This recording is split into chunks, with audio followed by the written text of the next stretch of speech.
course, the members of the Bear family who lived in the big treehouse down a sunny dirt road in Bear Country loved each other. They loved each other very much. Brother and Sister Bear loved their Mama and Papa. Naturally, Mama and Papa Bear loved their cubs. And of course, they were nice to them as they could be. But sometimes they were a little too nice. Sometimes the cubs got too many treats, too many toys, and too many rides on the bucking duck at the mall. Maybe that's why Brother and Sister Bear got the gimmies. Or maybe it was because there were treats, toys, and fun things to do wherever they looked. At the supermarket, at the mall, on TV, and just about every which where. Maybe that was why when they began making a fuss to get what they wanted, especially at the supermarket checkout, where there were always stacks and stacks of candy and other goodies. "Now, cubs," Mama Bear said as the family got into the checkout line, and she saw that old gimme gleam in their eyes. "We can't have a big fuss every time we pass candy. I simply won't stand for it." "But Mama," whined Sister Bear, "they have gummy gumballs, my favorite, and chewy chompers, my favorite," whined Brother. "Now hush," said Mama, "I simply won't listen to another word." That's when Papa Bear smiled and said, "Now, Mama, you're only young once," and handed the cubs their favorite candy. "It's only too true," said Mama as they were leaving the supermarket, "that you're only young once, but that's all the more reason to learn proper behavior while you're still young, and I certainly think—" "Look, look," shouted Sister, "a new ride." "Hey, a bucking frog," shouted Brother. "That looks even better than the bucking duck. May we please ride it? May we please?" Now, Papa had just bought them treats, and he thought that was enough for one day, but the cubs made such a fuss that he sighed, dug into his pocket, and put some money in the slot. Papa looked at Mama and shrugged. "Cubs will be cubs," he said. "It may be true that cubs will be cubs," said Mama as they walked across the parking lot to their car, "but that's no excuse for jumping up and down and making a scene every time they see something they want." "Look, look," shouted the cubs once again, "little rubber cats that stick their tongues when you squeeze them." "Cubs," said Mama, "that will be quite enough. I don't want to hear another word." "Oh, please," they shouted, "may we have them? Please, please, please." Papa decided it was time to stop all the fussing. "Stop that fussing," he said in the loudest Papa Bear voice. But they were making such a commotion they didn't even hear him. Sister was jumping up and down so hard that she fell over backward and started kicking her feet in the air. "Please, please," shouted the cubs so loudly that the whole parking lot took notice. Said embarrassed Papa to the toy seller. "2 of those rubber pussycats, please." The rubber pussycats not only stuck out their tongues when you squeezed them, they went squeak, squeak as well, and they squeak, squeaked all the way home. Mama was quite annoyed by the time they got back to the treehouse, but Papa was so angry he could hardly speak. It wasn't until the cubs had gone about their business and Mama had made a pot of tea that Papa's voice came back louder and clear. "All of the outrageous, disgraceful, embarrassing behavior I have ever seen," he roared. "That selfish, greedy performance by our cubs was the worst. Brother and Sister have the worst case of the galloping, greedy gimmies I've ever seen."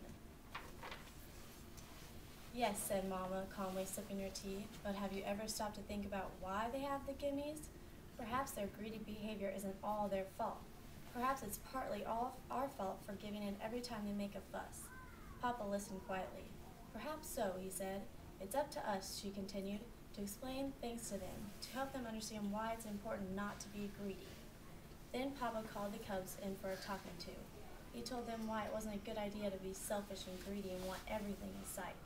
"Selfish, greedy cubs," he explained, "can never be happy, because you just can't have everything you want all the time. Life isn't like that, do you understand?" "Oh yes, Papa, we understand," they said. He talked to them about counting their blessings, which meant enjoying the things they had instead of forever wanting more and more. "Does that make sense to you?" he asked. "Oh yes, Papa," they said. "It makes a lot of sense." That's when the cubs heard the sound of a familiar car door. It was Grizzly Gramps and Gran come to call. Brother and Sister ran to open the front door, and as Gramps and Gran made up the steps, they made the biggest fuss yet. "What'd you bring me?" they screamed. "What'd you bring me? What'd you bring me?" That did it. "Up to your room," roared Papa.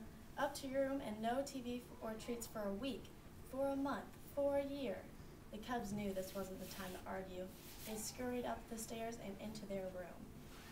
We seem to have come at a bad time, said Gran.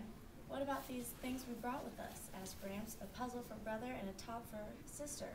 Your presents will have to wait, Gramps, answered Mama. I'm afraid brother and sister have a bad case of the gimmies. The galloping, greedy gimmies, added Papa. The worst case I've ever seen. The cubs opened their door a crack to listen. The worst case, you say, said Gramps, looking Papa in the eye. Seems to me you were quite a gimme cub yourself when you were little. Brother and sister sneaked to the top of the stairs so they could hear better. I was? said Papa. Of course, we didn't have the mall or supermarkets back then, but there was old Roofy Grizzly's general store. Wonderful place. Sold just about everything. Honey cake, liquor stores, molasses apples, and all sorts of toys and novelties. And did you ever have the gimmies? Did you ever? You wanted everything in sight, downright embarrassing. Why, it got so bad we couldn't go there anymore. So we worked out a deal, said Gran. When it came time for a trip to the general store, we had to decide on a treat ahead of time. It could be a sweet, a toy, or a book, and that was it for the day. Right, said Gramps, and if you came down with the gimmies, we went right home and you got nothing. That sounds like a pretty good plan to me, said Mama. Me too, said Papa.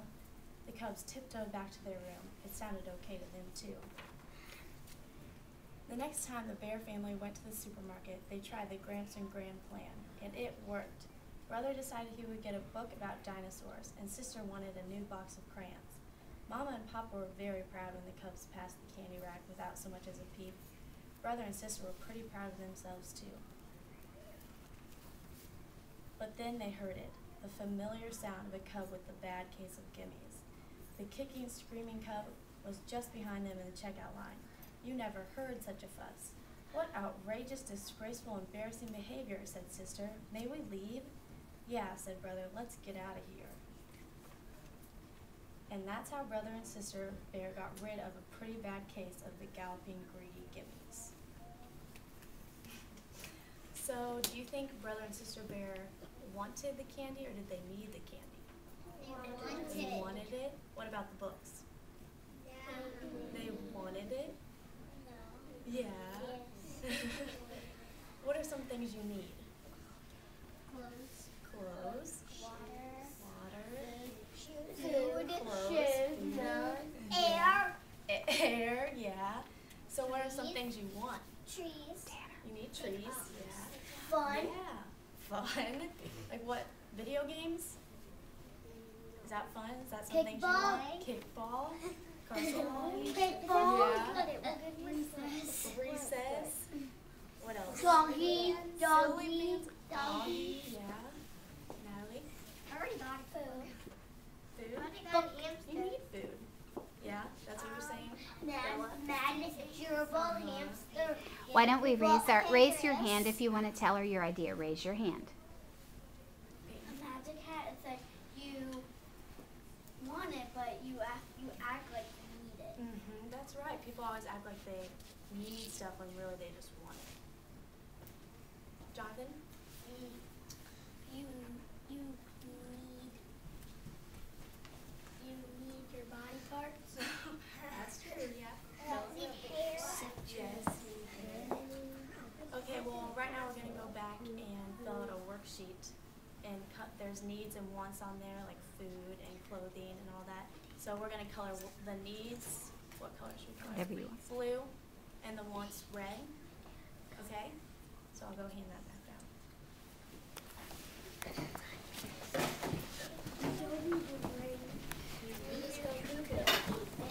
Yeah, you just press the red button. I did, but it's not stopping.